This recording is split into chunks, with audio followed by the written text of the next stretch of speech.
How to apply po. So ito, i-search nyo to sa Facebook, itong page na to, and then scroll down, and may makikita kayong link na topmake.ph. I-click nyo yan, at ito yung makikita nyo. Scroll down kayo. Kung caregiver yung gusto nyo, click nyo yung caregiver. At dyan, makikita nyo guys yung mga requirements na ipe-prepare nyo, ano ang mga qualifications. Pero may nagsabi na pwede daw na high school graduate, so itry nyo lang din. Dapat kompleto na kayo ng school requirements like mga NC2, mga OGT nyo, lahat. At yung mga requirements na kailangan nila, ipascan nyo na yan para kung need na nila, then ready to submit na kayo.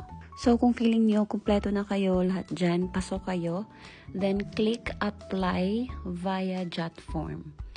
So, i-route kayo niyan sa isang form kung saan i-fill out nyo yung mga information and then click submit.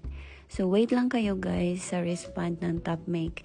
At tsaka ngayon, as far as I know, medyo nag-slow sila sa pag-hiring nila kasi probably maraming pending na applicants. Pero wala namang sinabi na nag-stop sila talaga ng hiring. So, wait lang kayo guys. At kung ikaw ay nasa outside Philippines naman, meaning nasa ibang bansa ka ngayon, wala ka sa Pinas, ito yung agency for you, Silk Road Agency. So, yung agency na to guys, located to sa Finland. And make sure guys na nasa legit kayo na page. So, click sign up, and then i-route kayo dito.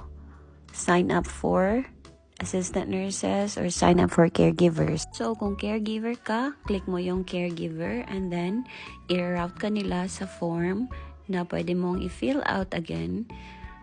And as you can see, in-explain dyan, kung nasa Pinas ka, Topmake ang agency na pwedeng pag-applyan.